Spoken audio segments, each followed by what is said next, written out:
हम 5 world record बनाकर अपने जिले का, अपने उत्तर प्रदेश का नाम, पूरे हिंदुस्तान का नाम वर्ल्ड में रोशन कर चुके हैं। और सबसे पहले दाल के किनारे से हमने महात्मा गांधी की तस्वीर बनाई।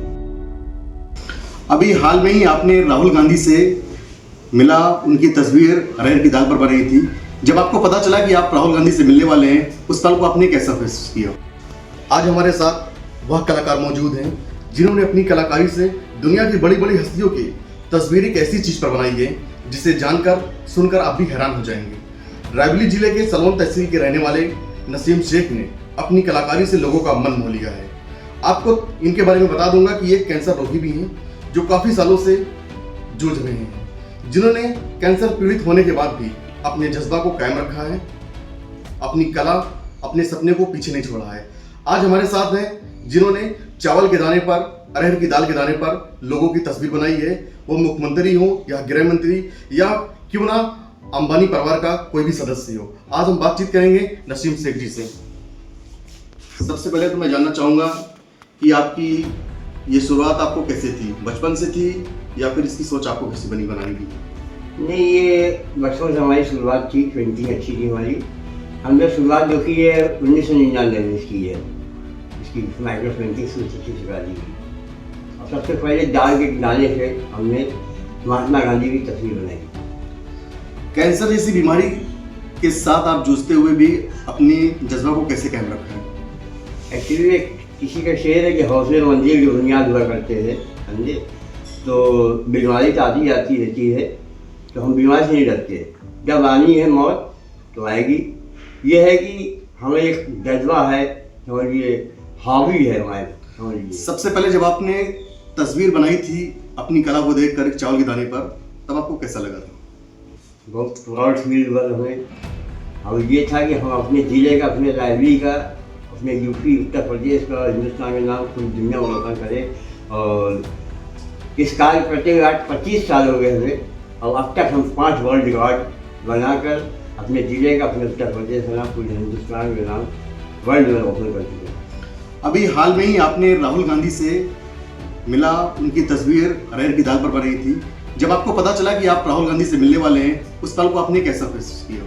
बहुत फख्र महसूस हुआ हमें। ऐसा लग रहा है जैसे हम कोई प्राइम मिनिस्टर से मिल रहे हैं। और एक फन जो फनकार होता है, समझिए, वही जो है फन को समझता है। राहुल जी का हमने दिखाया पेंटिंग एक चावल के दाने पे। राहुल जी की फ़ोटो थी, सोनिया जी की, गांधी, प्रियंका जी की थी। उन्होंने देखा, उसके बाद चौंक गए। उन्होंने इतनी बारीक चित्रकारी कैसे कर लेते हैं, बहुत कम लेवल से। जब राहुल गांधी को आपने बनाई हुई तस्वीर भेंट किया तो क्या कहा उन्होंने इसके बारे में? उन्होंने कहा कि इस कार्य को सबसे पहले ये कहा कि इस काम को बंद नहीं करना और बीमारी से डरना नहीं कर दिया, समझिए। और अगर हमारी सरकार बनी, निश्चित हमारी सरकार बनेगी, उन्होंने कहा हमारी सरकार बनेगी तो हम आपको इतने बड़ा सम्मान देंगे, इतना बड़ा अवार्ड देंगे, इससे आप सोच नहीं सकते, उन्होंने कहा। क्या आज तक आपको सरकार की तरफ से या किसी संस्था की तरफ से इसकी मदद की गई है?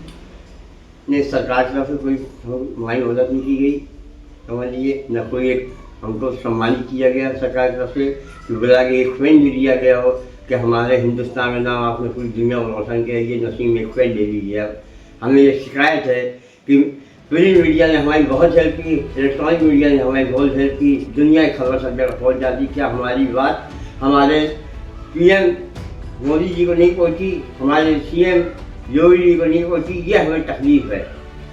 आज तक जिन जिन लोगों की आपने तस्वीर बनाई है, उनमें सबसे ज़्यादा तस्वीर किसकी खास लगी आपको? सबसे खास तस्वीर हमें गांधी जी है, महात्मा गांधी जी। जी, महात्मा गांधी इसलिए उनसे हमको प्रेरणा मिलती है कि वाहिद ऐसे लीडर थे, वाहिद, जिन्होंने पैर में खड़ाऊ डालकर और लंगोट डाल के, हाथ में डंडा लेकर पूरे हिंदुस्तान को गुलामी से आज़ाद कराया। और आज के नेता सर से पैर तक पूरे लिबास में लगा है, 50,000 सूट पहना है, लेकिन वो देश को क्या खुद को आज़ाद करा पा रहा। कोई किसी घोटाले में फंसा, कोई किसी घोटाले में फंसा है। जो लोग जीवन में संघर्ष कर रहे हैं, खासतौर पे जो बीमारी से जूझ रहे हैं, उनके लिए क्या कहना चाहेंगे आप? एक्चुअली सबसे पहले हम ये कहते हैं, डॉक्टर खुद कहता है कि हम इलाज कर रहे हैं, लेकिन सही इलाज आप करेंगे। अगर आप हौसला रखेंगे हिम्मत रखें तभी हम इलाज कर पाएंगे और तभी दवा कामगर करेगी। यह कहना चाह रहे हैं सबसे कि कोई हिम्मत ना आए। समझ लीजिए, मौत जिंदगी सब अल्लाह के हाथ में, ऊपर वाले के हाथ में, ईश्वर के हाथ में है। सबसे बड़ी आपकी ख्वाहिश क्या है कि आप इस कला से क्या करना चाहते हैं? हमारी ख्वाहिश ये है, सबसे बड़ी ख्वाहिश, कि हम एक लैब बनावें, एक इंस्टीट्यूट बनावें। अगर सरकार हमको हेल्प करती है तो हम जैसे ये सोचते हैं हमारे बाद ये कला यही दफन न हो जाए, इस कला को और आगे बढ़ावा कर जाए। एक लैब बन जाए हमारा। लैब बनाने में कम से कम 20 लाख 25 लाख खर्च आएगा। समझ लीजिए, इंस्ट्रूमेंट्स के बहुत महंगे आते हैं। अभी हम महीन आई गिलास से, मैग्नीफाइंग गिलास से इससे काम करते हैं। अगर इंस्ट्रूमेंट ये मिल जाए हमको अगर, तो हम और बारीक लेखनकारी करें। जैसा कि हमने किया है, एक बाल मानो बाल का इंडिया ग्रेड लिखा, वंदे मातरम लिखा, ब्लेड की धार पर लिखा, सुई के नोक में गांधी जी की तस्वीर बनाई हमने। जबकि एक बाल पे उसमें लिखा अखिलेश, CM अखिलेश यादव जी। तो उनको भला के प्रेजेंट भी किया। अखिलेश यादव बहुत खुश हुए, समझ लीजिए, उन्होंने उनको सम्मानित भी किया।